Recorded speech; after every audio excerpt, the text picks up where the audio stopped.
أعوذ بالله من الشيطان الرجيم. بسم الله الرحمن الرحيم. قل إن كنتم تحبون الله فاتبعوني يحببكم الله ويغفر لكم ذنوبكم والله غفور رحيم. قل أطيعوا الله والرسول فإن تولوا فإن الله لا يحب الكافرين.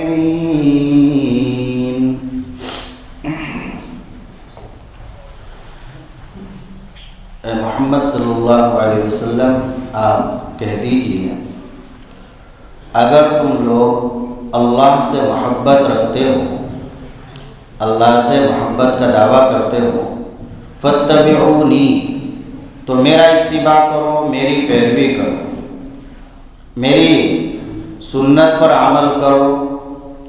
یحببکم اللہ، اللہ تعالیٰ تم سے محبت کریں گے، اللہ تمہیں اپنا محبوب بنا لیں گے. ویغفر لکم ذنوبکم، اور اللہ تعالیٰ تمہارے گناہوں کو بھی معاف کر دیں گے. واللہ غفور الرحیم، اور اللہ تعالیٰ بہت بخشنے والے ہیں، معاف کرنے والے ہیں اور مہربان ہیں. قل اطیعوا اللہ والرسول، اے محمد صلی اللہ علیہ وسلم آپ کہہ دیجئے کہ اللہ اور رسول کی اطاعت کرو، اللہ اور رسول کی بات مانو. فَإِن تَوَلَّوْا فَإِنَّ اللَّهَ لَا يُحِبُّ الْكَافِرِينَ، اگر تم اعراض کرو گے، اللہ اور رسول کی بات کو نہیں مانو گے، تو تم لوگ کافر ہو، اور اللہ تعالیٰ کافروں کو پسند نہیں کرتے ہیں. اس سے پہلی آیات کے اندر توحید کا ذکر آیا اور کفر کی مذمت آئی. اس بات کا تذکرہ آیا کہ اللہ تعالیٰ کو ایک مانو، اللہ ہی معبود ہے، اللہ کے علاوہ کوئی اور عبادت کے لائق نہیں ہے. اور جو آدمی اس کے خلاف کرے گا تو اس کا انجام برا ہوگا. یعنی جو توحید کا انکار کرے گا، اللہ کو ایک نہیں مانے گا، تو اس کا ٹھکانہ جہنم ہے. اس آیت شریفہ کے اندر اللہ کے رسول کی اطاعت کو واجب قرار دیا گیا ہے کہ جس طریقے سے اللہ کو ایک ماننا ضروری ہے، ایسے ہی اللہ کے رسول محمد صلی اللہ علیہ وسلم کو رسول ماننا بھی ضروری ہے.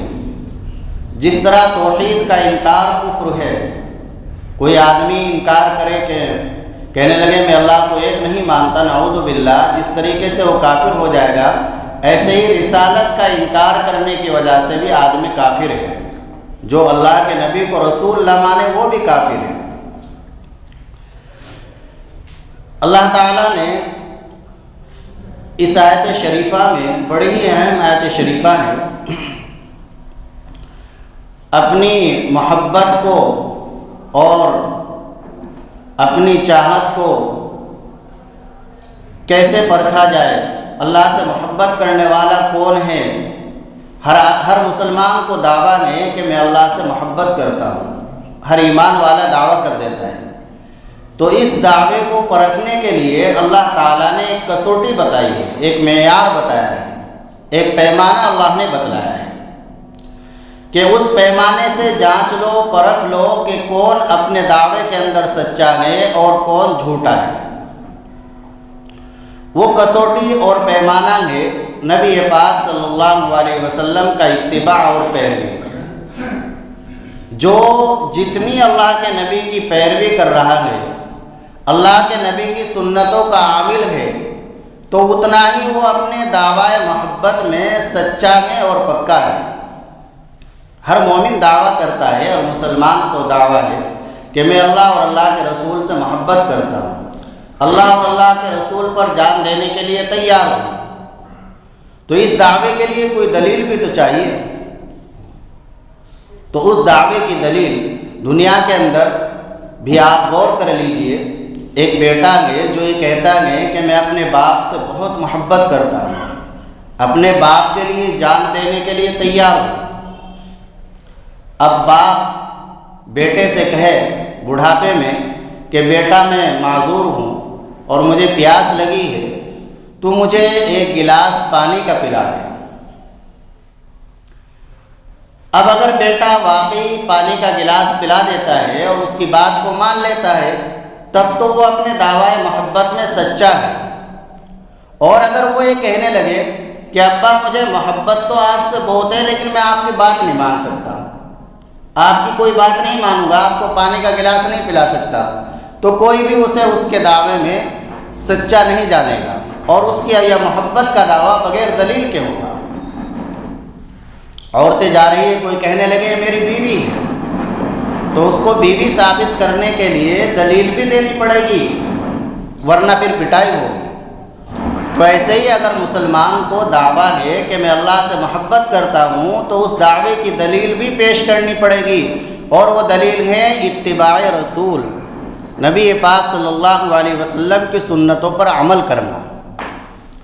اور پھر اللہ تعالیٰ نے اس کا انعام بھی بیان کیا کہ جو میرے نبی کا اتباع کرے گا، میرے نبی کی سنتوں پر عمل کرے گا، میرے نبی کے قدم جہاں پڑیں گے، میرے نبی کے نقش قدم پر جو چلے گا، تو میں اسے دنیا کے اندر ہی 2 انعام سے نوازوں گا۔ بڑی اہم آیت شریفہ ہے، سننے کی عمل کی نیت سے۔ پہلا انعام اللہ تعالیٰ نے بیان کیا ہے کہ جو میرے نبی کی پیروی کرنے والا ہوگا، میرے نبی کی سنتوں کا عامل ہوگا، تو اللہ تعالیٰ فرما رہے ہیں یحببکم اللہ۔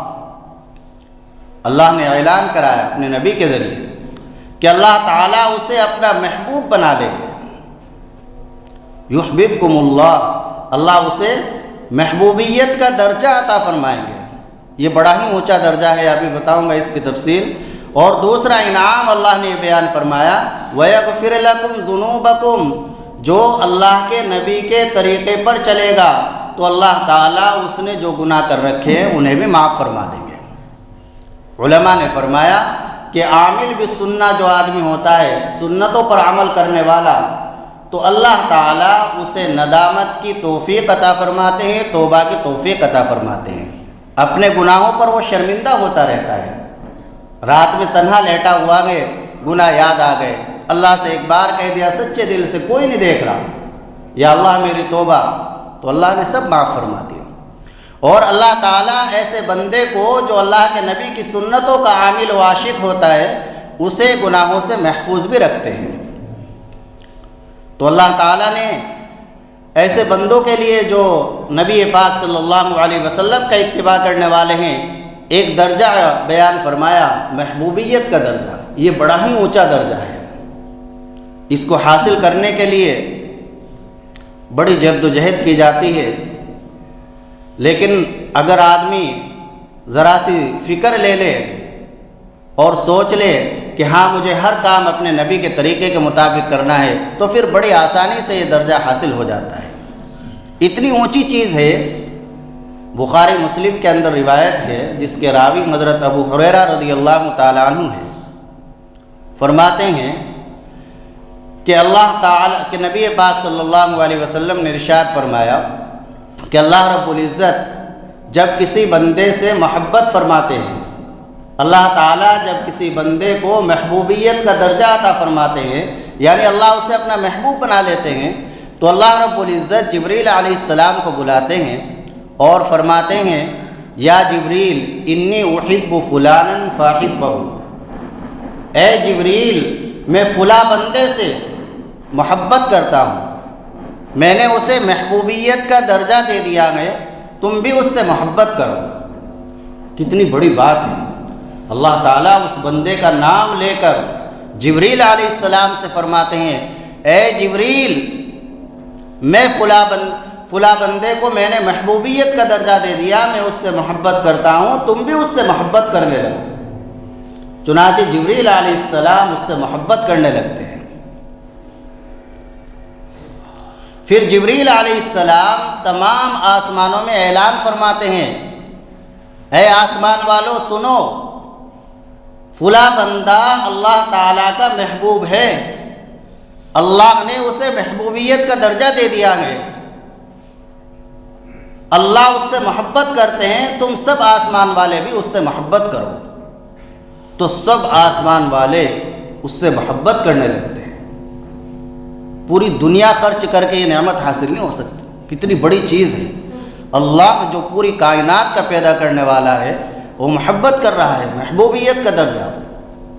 اور اس کے بعد پھر جبریل علیہ السلام اور دوسرے فرشتے زمین میں اعلان کرتے ہیں، اے زمین والو، زمین کی مخلوق، فلاں بندہ اللہ تعالیٰ کا محبوب ہے، سب اس سے محبت کرو۔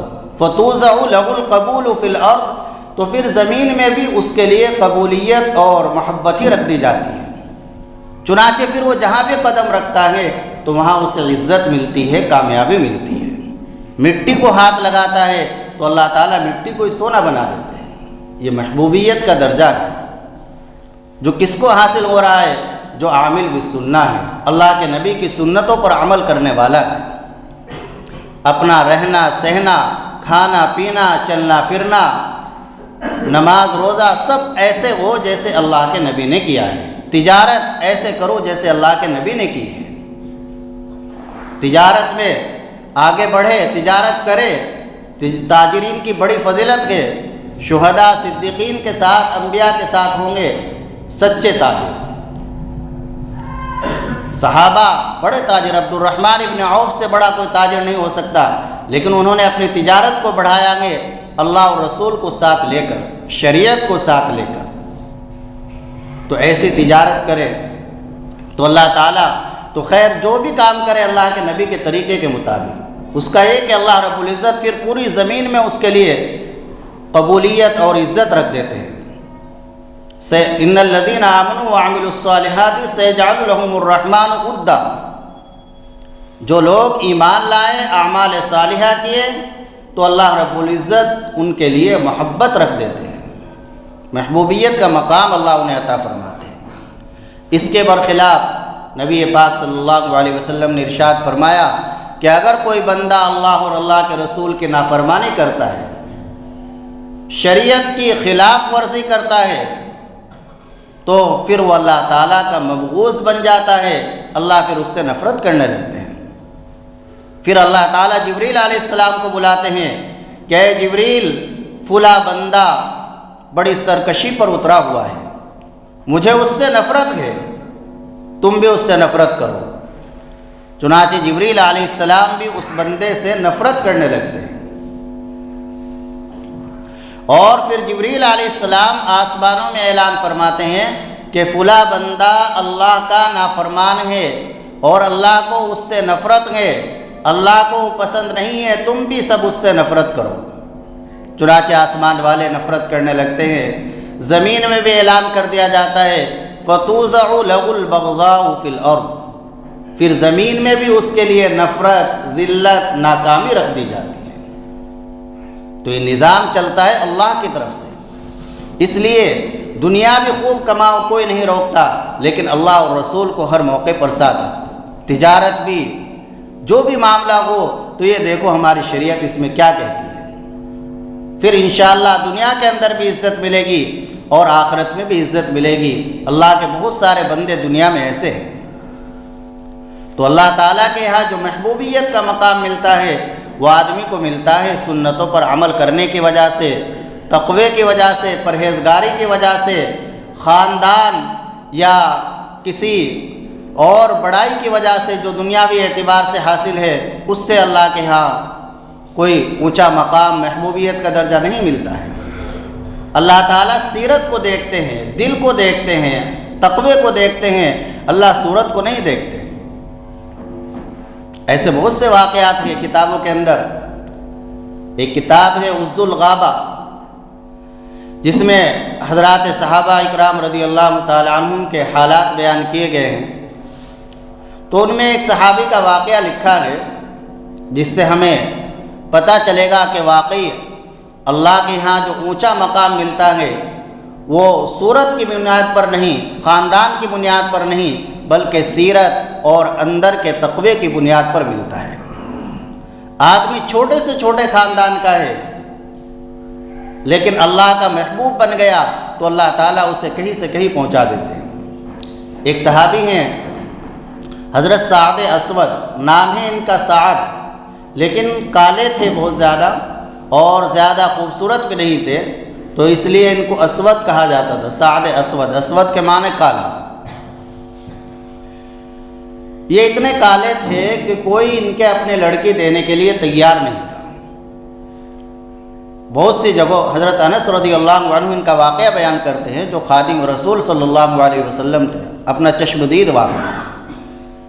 حضرت انس رضی اللہ عنہ فرماتے ہیں کہ سعد اسود بہت کالے تھے اور زیادہ خوبصورت بھی نہیں تھے۔ بہت سی جگہوں پر انہوں نے نکاح کا پیغام بھیجا، لیکن کوئی اپنی لڑکی دینے کے لیے تیار نہیں، کسی نے بھی نکاح کا پیغام قبول نہیں کیا۔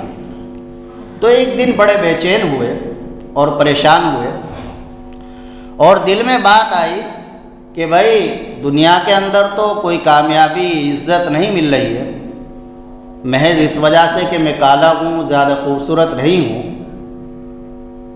زیادہ بڑے خاندان کا نہیں ہوں، تو کہیں ایسا تو نہیں کہ میری یہ بدصورتی اور میرا یہ کالا ہونا، چھوٹے خاندان کا ہونا، یہ مجھے جنت سے نہ روک دے، وہاں بھی کوئی عزت نہ ملے۔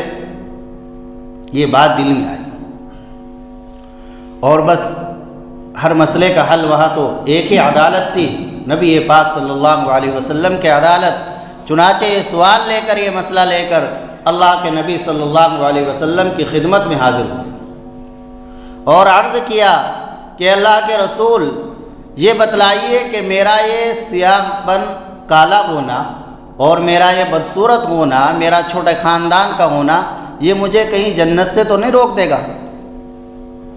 اللہ کے نبی صلی اللہ علیہ وسلم نے فرمایا کہ نہیں، کیا ہوا، کیا بات ہے، بات بتائیے پوری۔ انہوں نے عرض کیا کہ اللہ کے نبی صلی اللہ علیہ وسلم، جو لوگ آپ کی خدمت میں حاضر رہتے ہیں اور جو آپ کی مجلس میں آتے ہیں، دو طرح کے لوگ ہوتے ہیں اہل اللہ کے پاس ہم دیکھتے ہیں۔ ایک تو وہ جو خدمت کرنے والے اور ہر وقت آنے جانے والے ہوتے ہیں، اور دوسرے وہ کہ جو عام مجلس میں آتے ہیں۔ تو اللہ کے نبی، میں نے ان دونوں طرح کے لوگوں کے یہاں اپنے نکاح کا پیغام بھیجا، لیکن سب نے انکار کیا، کہیں سے بھی منظوری نہیں ملی۔ جو لوگ کثرت سے آپ کے یہاں آتے ہیں اور جو آپ کی مجلس میں بیٹھتے ہیں، میں نے ان سب کے گھروں میں اپنے نکاح کا پیغام بھیجا، لیکن کسی نے بھی، کوئی بھی اپنی بہن سے، اپنی بیٹی سے میرا نکاح کرنے کے لیے تیار نہیں، صرف میرے کالے ہونے کی وجہ سے، بدصورت ہونے کی وجہ سے، چھوٹے خاندان کا ہونے کی وجہ سے۔ تو مجھے خیال آیا کہ کہیں ایسا نہ ہو کہ یہ چیزیں مجھے جنت میں بھی جانے سے نہ روک دیں۔ تو اللہ کے نبی صلی اللہ علیہ وسلم نے فرمایا کہ جاؤ، مدینہ منورہ کی جو سب سے زیادہ خوبصورت لڑکی ہے، مدینہ، ایک صحابی تھے عمرو ابن وہب الثقفی، ان کی بیٹی بہت خوبصورت، سمجھدار، پڑھی لکھی تھی۔ تو ان کی بیٹیوں میں جو سب سے زیادہ سمجھدار، سب سے زیادہ خوبصورت، سب سے زیادہ پڑھی لکھی بیٹی ہے، میں نے اس سے تمہارا نکاح کر دیا، اور ان کے گھر جا کر تم کہہ دو۔ چنانچہ حضرت سعد اسود رضی اللہ عنہ نبی پاک صلی اللہ علیہ وسلم کا یہ پیغام لے کر عمرو ابن وہب الثقفی کے گھر پہنچتے ہیں اور ان کو اللہ کے نبی کا پیغام سنایا۔ لڑکی نے بھی سنا، ماں باپ بھی کھڑے تھے، بیٹی بھی کھڑی تھی پردے میں۔ ماں باپ نے تو دیکھتے ہی انکار کر دیا۔ جیسے وہ واپس جانے لگے تو لڑکی نے کہا کہ مجھے یہ نکاح منظور ہے جو اللہ کے رسول نے کیا ہے، اور اپنے ماں باپ سے بھی کہا کہ تم اللہ اور اللہ کے رسول کے غضب کو، غصے کو مول نہ لو۔ دیکھیے لڑکی کے کمال ایمان کی انتہا نہیں رہی، اس قدر کامل ایمان تھا ان کا۔ وہ بچی کہہ رہی ہے اپنے ماں باپ کو کہ تم اللہ کے رسول نے جو فیصلہ کر دیا وہ مجھے منظور ہے، میرے لیے دنیا و آخرت کی خیر اور کامیابی اسی میں ہے، تم اللہ اور اللہ کے رسول کو ناراض نہ کرو۔ اور سورہ احزاب کی آیت نمبر 36 سنائی، وَمَا كَانَ لِمُؤْمِنٍ وَلَا مُؤْمِنَةٍ إِذَا قَضَى اللَّهُ وَرَسُولُهُ أَمْرًا أَن يَكُونَ لَهُمُ الْخِيَرَةُ مِنْ أَمْرِهِمْ، کہ جب اللہ اور اللہ کے رسول کسی مومن یا مومن کے لیے کوئی فیصلہ فرما دے تو پھر کسی مومن مومنہ کے لیے کوئی اختیار باقی نہیں رہتا۔ چنانچہ یہ پھر ان کے والد اللہ کے نبی کی خدمت میں حاضر ہوئے اور ادھر انہوں نے پہنچ کر پورا واقعہ سنا دیا تھا کہ اس طرح ہوا ہے۔ تو جاتے ہی فوراً معافی مانگی اور عرض کیا کہ ہمارے دل کے اندر یہ شبہ پیدا ہوا تھا کہ ان کا کہیں نکاح نہیں ہو رہا ہے، کہیں ایسا نہ ہو کہ ویسے ہی کہہ رہے ہوں اپنی طرف سے۔ آپ نے جو فیصلہ فرما دیا وہ سر آنکھوں پر آپ کا ہر فیصلہ ہمیں منظور ہے، ہماری بیٹی کو منظور ہے۔ اب دیکھیے ایک بات تو یہ ہوئی کہ اللہ کے نبی کے یہاں جو مقام ملا تو وہ سیرت کی بنا پر، اخلاق کی بنا پر، اور پھر اللہ کے یہاں جو مقام ملتا ہے اگلی دیکھیے پھر نکاح ہو گیا، رخصتی ہو گئی۔ اب یہ کچھ پیسے لے کر جو ان کے پاس تھے بازار میں جاتے ہیں، بیوی کے لیے کچھ خرید کر لاؤں۔ چنانچہ سامان خرید ہی رہے تھے کہ اعلان ہو گیا جہاد کا، جہاد میں چلو۔ اس پیسے سے جس سے بیوی کے لیے سامان خریدنے گئے تھے، جہاد کا سامان خرید لیا، اللہ کے نبی کے ساتھ جہاد میں چلے گئے اور وہاں شہید ہو گئے۔ اللہ کے نبی صلی اللہ علیہ وسلم نے ان کا سر مبارک اپنی گود میں رکھا اور عمرو ابن وہاب الثقفی کو بلا کر فرمایا کہ ان کا جو سامان ہے اپنی بیٹی کو دے دینا، تمہاری بیٹی بھی بے شک بے انتہا خوبصورت، سمجھدار اور پڑھی لکھی تھی، لیکن اللہ تعالیٰ نے تمہاری بیٹی سے زیادہ خوبصورت لڑکی ان کو عنایت فرمائی ہے، یعنی حور عطا فرما دی۔ اللہ کے یہاں ان کا وہ مقام ہے جس کا تم اندازہ نہیں لگا سکتے۔ تو دیکھیے اللہ کے یہاں جو محبوبیت کا درجہ ملتا ہے، اونچا مقام ملتا ہے، اس کے لیے نہ خوبصورت ہونے کی ضرورت، نہ گورا ہونے کی ضرورت، نہ بڑا خاندان ہونے کی ضرورت، بس محض تقوی کی ضرورت ہے، عامل بالسنہ ہونے کی ضرورت ہے کہ اپنی زندگی کو سنت کے مطابق کر لیجیے۔ ایسے ہی حضرت بلال حبشی رضی اللہ تعالی عنہ کا واقعہ کتابوں کے اندر گئے کہ حضرت بلال حبشی رضی اللہ تعالی عنہ جو پہلے غلام تھے، پھر حضرت ابوبکر صدیق رضی اللہ عنہ نے خرید کر ان کو آزاد کیا تھا۔ اللہ کے نبی صلی اللہ علیہ وسلم کی مبارک زندگی میں مدینہ منورہ کے اندر اذان دیتے رہے۔ جب آپ کا وصال ہو گیا تو بہت سے صحابہ دین پھیلانے کے لیے مدینے سے دوسرے شہروں کی طرف نکل گئے، کچھ شام چلے گئے، کچھ مصر چلے گئے، کچھ کوفہ چلے گئے، کچھ بغداد چلے گئے۔ تو حضرت بلال حبشی رضی اللہ تعالی عنہ نے بھی جانے کا ارادہ فرمایا، لیکن حضرت ابوبکر صدیق رضی اللہ تعالی عنہ نے ان کو روک لیا کہ آپ نہ جائیے، آپ اللہ کے نبی صلی اللہ علیہ وسلم کے زمانے میں اذان دیتے تھے، آپ اذان دیتے رہیے۔ حضرت بلال حبشی رضی اللہ تعالیٰ عنہ فرماتے ہیں کہ چونکہ ان کا میرے اوپر احسان تھا، انہوں نے مجھے خرید کر آزاد کیا تھا۔ آدمی کا، کسی انسان کا کوئی احسان کو اسے یاد رکھنا چاہیے، فراموش نہیں کرنا چاہیے، اور دنیا کے اندر کوشش ہونی چاہیے کہ میں اس احسان کا بدلہ چکا دوں۔ ہم نے کسی پر احسان کیا، ہماری نیت تو نہ ہو کہ ہم احسان جتلائے، اس سے بدلہ واپس لے، لیکن ہمارے اوپر جس کا احسان ہے تو کم سے کم درجہ تو یہ ہے کہ ہم ہر نماز میں ان کے لیے دعا کریں۔ ہمارے استاد محترم حضرت شیخ یونس صاحب رحمۃ اللہ علیہ، ان سے بارہا سنا کہ میں اپنی ہر نماز کے بعد اپنے محسنین کے لیے، جنہوں نے میرے اوپر ذرا سا بھی احسان کیا ہے کسی بھی طرح کا، کہ میں ان کے لیے دعا کرتا ہوں۔ اور شروع کی حالت کمزور حالت تھی، بعد کی حالت بڑی فراخی کی تھی، بڑے بڑے لوگ ہدیے دیتے تھے، کئی لاکھ روپے۔ تو وہ ہم نے خود دیکھا کہ یہ فلاں کی طرف سے صدقہ کر دو، تو پھر بتاتے تھے کہ انہوں نے میرے اوپر اس وقت احسان کیا تھا جب میں تنگ دست تھا، آج میں ان کی طرف سے صدقہ کر رہا ہوں۔ وہ تو چلے گئے قبر میں، اپنے استادوں کی طرف سے، اپنے محسنین کی طرف سے۔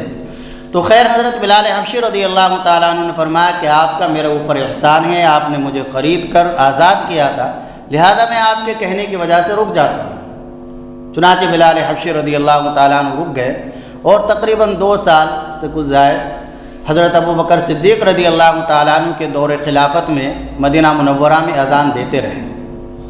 جب حضرت ابوبکر صدیق رضی اللہ تعالیٰ عنہ کا بھی وصال ہو گیا تو پھر آپ نے پختہ ارادہ کر لیا کہ اب میں یہاں سے جاؤں گا اور میں نے اللہ کے نبی صلی اللہ علیہ وسلم سے سن رکھا ہے کہ جہاد سے افضل کوئی عمل نہیں ہے۔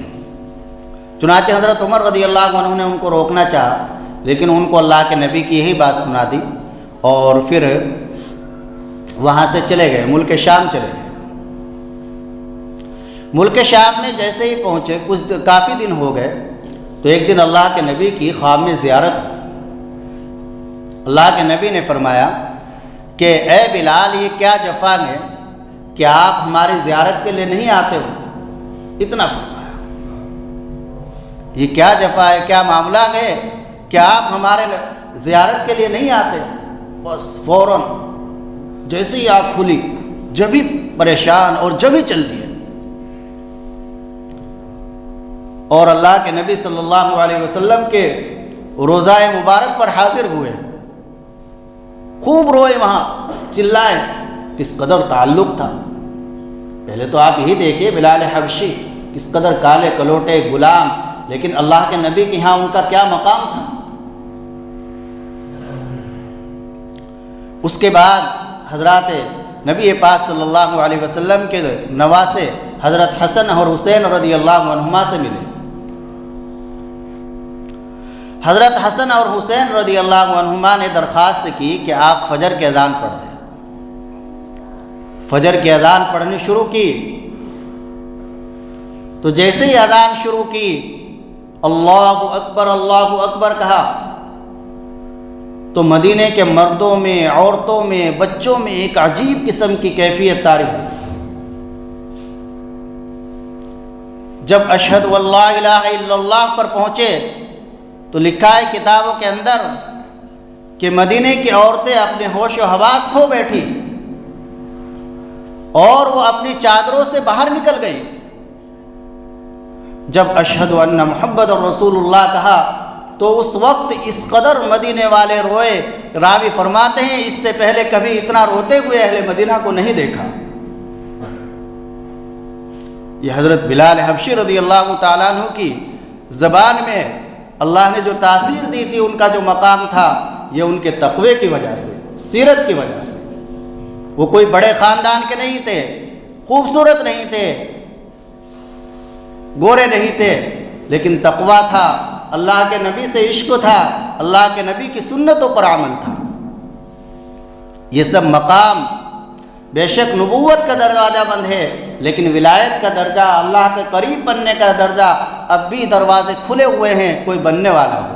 اور بننے کا قرآن کی آیت صرف ایک ہی طریقہ بتلا رہی ہے، فاتبعونی، صرف ایک لفظ کہ میرا اتباع کرو، اللہ کے نبی کا اتباع کرو۔ اللہ کے نبی کا اتباع، اللہ کے نبی کی پیروی، یہ اللہ کا اتباع ہے۔ ایسی بہت سے واقعات ہیں، پوری رات ہو جائے۔ ایک صحابی تھے، اللہ کے نبی کی سیرت دیکھے، ظاہر بن حکیم حزام، یہ گاؤں کے تھے۔ ظاہر بن حزام یہ دیہاتی ہے، اللہ کے نبی شہر میں رہتے تھے۔ تو یہ ظاہر بن حزام رضی اللہ عنہ آج بھی ہمارے بزرگوں کو، جو ہمارے اہل اللہ ہیں، ان کے ساتھ جو طریقہ چلا رہا ہے، یہ سب اللہ کے نبی سے ملتا جلتا وہی طریقہ۔ یہ ظاہر بن حزام گاؤں کے تھے، تو گاؤں کی چیزیں اللہ کے نبی صلی اللہ علیہ وسلم کی خدمت میں لاتے تھے۔ سبزی لے آئے، دودھ لے آئے، اس طرح کی گھی لے آئے، اس طرح کی چیزیں لایا کرتے تھے۔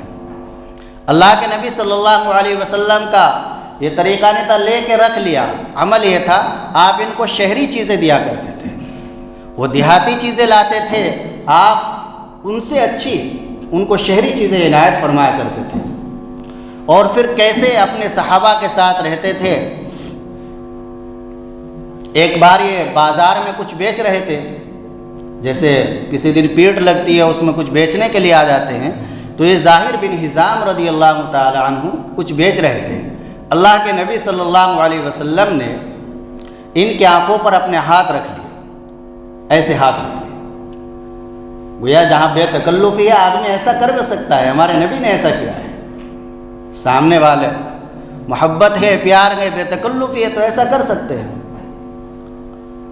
تو نبی جب انہوں نے کہا کون کون، اب جب ہلکا سا کچھ اشارہ پڑ گیا اللہ کے نبی صلی اللہ علیہ وسلم ہے، تو بجائے کون کون کرنے کے اپنا جسم آپ سے چپکا دیا۔ اور اللہ کہ یہ میرے جسموں کو جتنا بھی اللہ کے نبی کی برکت حاصل ہو جائے کم ہے۔ پھر اللہ کے نبی صلی اللہ علیہ وسلم نے ایک بات فرمائی کہ کون اس کو خریدے گا؟ من یشتری، اس کا کوئی خریدار کون ہے کوئی اس کو خریدنے والا؟ عرض کرنے لگے کہ جی اگر مجھے بیچو گے، میں تو کالا ہوں، بدصورت ہوں، کوئی میرے اندر خوبی نہیں، تو مجھے اگر بیچو گے بہت کم قیمت لگے گی۔ اللہ کے نبی نے فرمایا کہ نہیں، دنیا میں تمہاری کم قیمت ہو سکتی ہے لیکن اللہ کے یہاں تمہاری بڑی قیمت ہے، بڑا مقام ہے۔ تو الغرض یہ سب واقعات ہمیں بتلاتے ہیں کہ آج اگر ہم سنت کو مضبوطی سے پکڑ لیں تو اللہ تعالیٰ کے یہاں اونچا مقام حاصل ہو جائے گا، دنیا بھی بن جائے گی، آخرت بھی بن جائے گی۔ بس ایک آخری حدیث سنا کر بات ختم کرتا ہوں۔ ایک مرتبہ شعب الایمان امام بیہقی رحمۃ اللہ علیہ کی ایک کتاب ہے، اس میں ایک حدیث ہے، اس میں یہ بیان کیا گیا ہے کہ اگر کوئی آدمی یہ چاہتا ہو کہ اللہ تعالیٰ کا محبوب بن جاؤں، اللہ کے رسول کا محبوب بن جاؤں، اور میرے دل کے اندر بھی اللہ اور رسول کی خوب محبت آ جائے، تو وہ 3 کام کر لے، بس زیادہ لمبی چوڑی بات نہیں ہے۔ اور واقعہ یہ ہوا تھا، اللہ کے نبی صلی اللہ علیہ وسلم وضو فرما رہے تھے۔ وضو فرماتے ہوئے جب آپ وضو فرما رہے تھے تو آپ کا جو پانی گر رہا تھا آجائے وضو سے، اس کو صحابہ اٹھا رہے تھے اور اپنے بدن پر مل رہے تھے، اور جن کو وہ پانی نہیں مل رہا تھا تو وہ اپنا بدن ان صحابہ کے بدن سے لگا رہے تھے کہ جن کے وہ پانی لگ گیا تھا۔ تو نبی پاک صلی اللہ علیہ وسلم جب وضو سے فارغ ہو گئے تو آپ نے معلوم کیا ما یحملکم علی ھذا، اس کام پر تمہیں کس چیز نے ابھارا ہے، کیوں تم نے یہ کام کیا ہے؟ انہوں نے عرض کیا کہ آپ کی محبت نے۔ نبی پاک صلی اللہ علیہ وسلم نے اس موقع پر ایک ایسی بات ارشاد فرما دی کہ جو پوری امت کے لیے کام آنے والی ہے۔ 1400 سال پہلے فرمایا من سرہ ان یحب اللہ ورسولہ او یحبہ اللہ ورسولہ فلیصدق حدیثہ ولیؤدی امانتہ ولیحسن جوار من جارہ، او کما قال علیہ الصلوۃ والسلام۔ ارشاد فرمایا کہ جو آدمی یہ چاہتا ہو اور جس کو اس بات سے خوشی ہو کہ وہ اللہ اور اللہ کے رسول سے محبت کرے اور اللہ اور اللہ کے رسول اس سے محبت کرے، تو وہ 3 کام کر لے، 3 کاموں کو لازم پکڑ لے، تو اس کے دل کے اندر اللہ اور اللہ کے رسول کی محبت آئے گی اور اللہ اور اللہ کے رسول اس سے محبت کریں گے۔ پہلی بات فرمایا وَلْيَصْدُقْ حَدِيثَهُ، کہ جب بولے تو سچ بات بولے، جھوٹ نہ بولے، سچ بولے۔ جب انسان جھوٹ، یہ ایسی برائی ہے دنیا کے کسی مذہب میں جائز نہیں۔ حدیث پاک کے اندر ہے جب انسان جھوٹ بولتا ہے یتباعد عنہ الملک میلا من نتن ما جاء به، تو فرشتے اس سے میلوں دور چلے جاتے ہیں اس بدبو کی وجہ سے جھوٹ میں سے آ رہی ہے۔ ہمیں نہیں جھوٹ کی بدبو کا پتہ، وہ ان کو پتہ ہے جو کبھی جھوٹ نہیں بولتے، فرشتوں کو پتہ ہے۔ جب انسان جھوٹ بولتا ہے تو جھوٹ بولتے وقت ایک ایسی بدبو نکلتی ہے کہ جس بدبو کی وجہ سے فرشتے میلوں دور چلے جاتے ہیں۔ تو اگر اللہ اور اللہ کے رسول کی محبت چاہیے تو کبھی جھوٹ نہ بولے، سچ بولے، اپنی بات کو سچی بنائے۔ اور دوسری بات ارشاد فرمائی وَلْيُؤَدِّ أَمَانَتَهُ، کہ جس کی جو امانت ہے، جس کا جو حق ہے، اس کو پورا ادا کر دے، اس میں ٹال مٹول نہ کرے۔ ہمارے پاس کسی کی کوئی امانت ہے، کسی کا کوئی حق ہے، تو اس کی ادائیگی میں ٹال مٹول نہ کرے۔ اگر یہ کام کرو گے تو اللہ اور اللہ کے رسول کی محبت آئے گی اور اللہ اور اللہ کے رسول تمہارے سے محبت کرنے لگیں گے۔ حدیث پاک میں پہلے بھی کئی مرتبہ سنایا، امام بخاری رحمۃ اللہ علیہ نے خود 7 جگہ پر اس واقعے کو ذکر کیا ہے، اللہ کے نبی نے بھی اہتمام سے سنایا۔ امام بخاری نے 7 مقام پر ذکر کیا ہے کہ جب آدمی کی فکر ہوتی ہے امانت کی ادائیگی کی، دوسرے کے حق کی ادائیگی کی، تو اللہ تعالیٰ کی کیسے مدد آتی ہے۔ ایک آدمی تھا، اسے 1000 دینار کی ضرورت پیش آئی۔ 1000 دینار اس زمانے کے لاکھوں روپے بنتے ہیں۔ وہ ایک شخص کے پاس گیا، سمندر کے دوسرے پار، دریا کے دوسرے پار پہنچا، اور اس ایک آدمی سے، مالدار سے کہا کہ آپ مجھے 1000 دینار قرض دے دیجئے۔ اس نے کہا دے دوں گا، کوئی گواہ؟ کہنے لگے کفا باللہ شہیدہ، اللہ ہی کافی ہے گواہ ہونے کے اعتبار سے، اللہ میرا گواہ ہے کہ کوئی کفیل لے آؤ، ضامن لے آؤ، آپ نہ دے سکے وہ دے گا، کفا باللہ وکیلا کفیلا، کہ میرا کفیل بھی اللہ ہے، میرا ضامن بھی اللہ ہے۔ تو جب اس نے اللہ کا نام سنا، اس نے 1000 دینار اس کے حوالے کر دیے۔ ایک مدت طے ہو گئی، جب وہ مدت قریب آنے لگی تو یہ شخص ذرا پہلے ہی اپنے گھر سے نکلا، 1-2 دن پہلے ہی نکل گیا، 1-8 دن پہلے ہی نکلا، 1000 دینار کی تھیلی لے کر، بخاری شریف میں کئی جگہ پر واقعہ، اور سمندر کے کنارے پر پہنچا تو دیکھا وہاں کوئی کشتی نہیں ہے، بڑا پریشان ہوا، ادھر ادھر بھاگا۔ اب اس کے دل میں بات آئی، ایک لکڑی پڑی ہوئی تھی، اس لکڑی کو چیرا، اس میں تھیلی رکھی اور پرچی رکھی، ایک پرچی لکھ دی، اور یہ کہا کہ سمندر، وقت پر قرض ادا کرنے میں تو حائل اور رکاوٹ بنا ہے، لہذا یہ قرض پہنچانا تیری ذمہ داری ہے، اور اس سمندر میں ڈال دیا، اور ادھر اللہ سے دعا کی کہ اللہ میں نے وعدہ کیا تھا، وعدہ خلافی ہو رہی ہے، میں وقت پر پہنچ گیا لیکن کشتی یہ میرے بس میں نہیں ہے، مولا یہ قرض جو قرض دار ہے اس تک پہنچا دیجیے، قرض خواہ تک پہنچا دیجیے۔ چنانچہ ادھر وہ شخص بھی جب وقت آیا تو نکلا کہ چلو میں خود ہی چلوں ان کے پاس، تو اس نے دیکھا کہ کوئی کشتی اسے بھی نہیں ملی آنے کے لیے اتفاق۔ اب اس نے دیکھا کہ کشتی تو کوئی نہیں ہے، نہ کوئی آ رہا ہے نہ کوئی جا رہا ہے، دیکھا ایک لکڑی آ رہی ہے، تو یہ سوچ کر کہ جلانے کے کام آ جائے گی، وہ لکڑی اٹھا لی۔ جیسے ہی لکڑی کو گھر لے گیا اور اس کو چیرا تو اس میں سے ایک پرچی نکلی اور 1000 دینار نکلے۔ تو دیکھیے یہ ہے اللہ کی قدرت، جب انسان وقت پر کسی کا حق ادا کرنے کی فکر کرتا ہے تو اللہ، اور سچا مومن ہوتا ہے تو اللہ تعالیٰ سمندر کو اور ہواؤں کو اس کے تابع بنا دیتے ہیں۔ سمندر کو اللہ نے اس کے تابع بنا دیا۔ پھر آگے لکھا ہے کہ یہ شخص کچھ دن کے بعد 1000 دینار لے کر، کہ معلوم نہیں وہ تو ڈوب گئے ہوں گے، کہاں ہوں گے، پھر دوبارہ واپس گیا۔ کیسے سچے مسلمان تھے۔ اور اس شخص سے جا کر کہا لو یہ آپ کے 1000 دینار۔ اب ہمارے جیسا کوئی ہوتا ہے اس زمانے کا فوراً لے لیتا۔ اس نے کہا کہ نہیں، آپ کی پرچی بھی مل گئی تھی اور وہ دینار بھی مجھے مل گئے۔ دونوں کے ایمان میں کس قدر اضافہ ہوا ہوگا، کیسا اللہ کا شکر ادا کیا ہوگا، کیسا سچا زمانہ تھا۔ خیر یہ 2 چیزیں ہو گئی کہ ایک تو یہ جب بولے سچ بولے، اور دوسری چیز جس کی جو امانت ہے، جس کا جو حق ہے، دیر سویر ہو جاتی ہے لیکن بالکل دینے کا پختہ ارادہ کرو، نیت کرو اور اس کے لیے انتظام میں لگ جاؤ۔ اور یہ پہلے بتا چکے، کئی آیتوں میں آ گیا، کسی کو قرض دینا یہ بھی ثواب ہے۔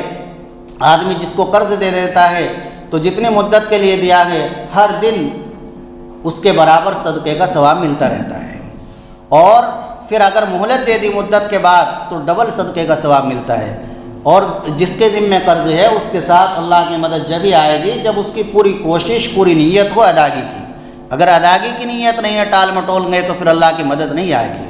تیسری چیز فرمائی وَلْيُحْسِنْ جِوَارَ مَنْ جَارَهُ، کہ پڑوسی کے ساتھ اچھا سلوک، اچھا برتاؤ کرو۔ پڑوسی اگر غیر مسلم ہے اس کے ساتھ بھی اچھا سلوک رکھو، دلی محبت تو نہ رکھو لیکن برتاؤ، معاملات اس کے اچھی طرح رکھو۔ امام غزالی رحمۃ اللہ علیہ نے لکھا ہے کہ اگر آپ کا پڑوسی مسلمان ہے، رشتہ دار ہے، تو آپ کے ذمے اس کے 3 حق ہیں۔ پڑوسی 3 طرح کے ہوتے ہیں، ایک وہ پڑوسی جس کے 3 حق آدمی کے ذمے ہے، دوسرا وہ جس کے 2 حق ہے، تیسرا وہ جس کا صرف 1 حق ہے۔ وہ پڑوسی جس کے 3 حق ہے، امام غزالی رحمۃ اللہ علیہ فرماتے ہیں وہ پڑوسی ہیں کہ جو مسلمان ہے، تمہارا رشتہ دار ہے، تو اس کے 3 حق ہو گئے۔ ایک رشتہ داری کا حق، ایسا ہوتا ہے پڑوس میں کوئی رشتہ دار بھی بس جاتا ہے، اور دوسرا مسلمان ہونے کا حق، اور تیسرا اس کا پڑوسی ہونے کا حق۔ اور دوسرا وہ جو مسلمان ہے، رشتہ دار نہیں، تو اس کے 2 حق ہیں، ایک مسلم ہونے کا حق ہے، دوسرا پڑوسی ہونے کا حق ہے۔ اور تیسرے کہ تمہارے پڑوس میں کوئی غیر مسلم ہے تو اس کا بھی حق ہے، پڑوسی ہونے کا حق ہے۔ شریعت نے یہ تعلیم دی ہے حدیث پاک میں کہ اگر آپ اپنے گھر کے اندر شوربہ بنا رہے ہو تو کچھ اضافہ کر لو، پڑوسی کے یہاں بھی پہنچا دو۔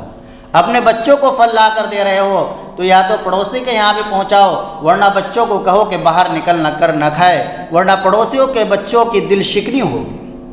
یہ ہے ہماری شریعت کی تعلیم۔ اللہ تعالی ہم سب کو عمل کی توفیق عطا فرمائے۔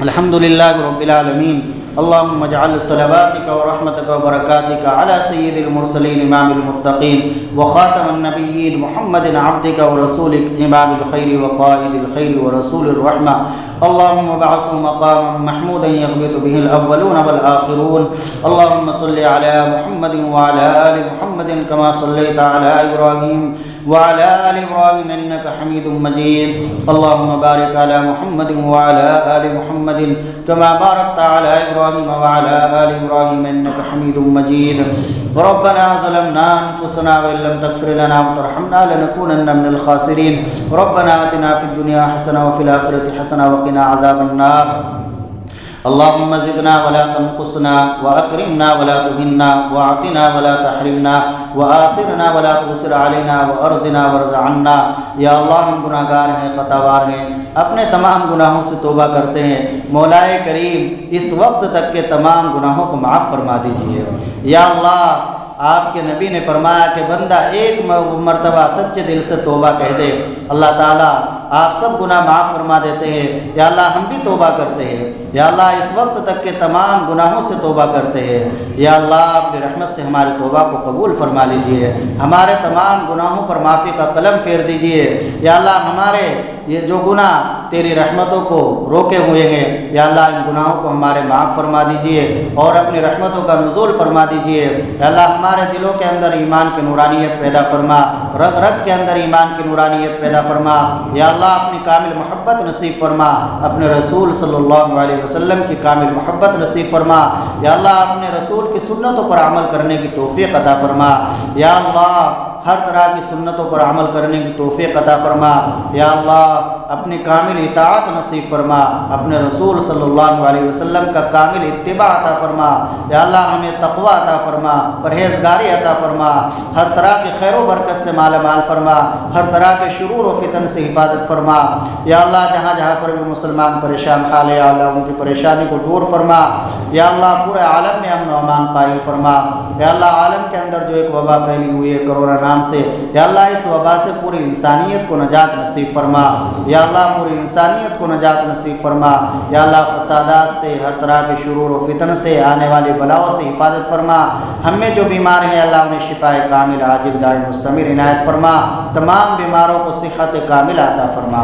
ہم سب کی اللہ تمام بیماریوں سے حفاظت فرما، جسمانی بیماریوں سے بھی حفاظت فرما، روحانی بیماریوں سے بھی حفاظت فرما۔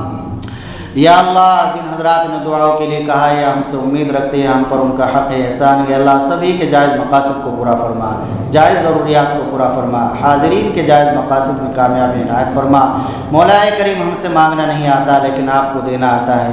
یا اللہ یقیناً ہم مانگنا نہیں جانتے لیکن آپ دینا جانتے ہیں۔ یا اللہ جو بھی ہمارے لیے خیر ہے وہ سب ہمیں عطا فرما، جو ہمارے لیے شر ہے اس سے حفاظت فرما۔ یا اللہ ہماری دعا کو اپنے فضل و کرم سے اور حضرت نبی کریم صلی اللہ علیہ وسلم کی برکت سے قبول فرما۔ ربنا تقبل منا انک انت السمیع العلیم وتب علینا انک انت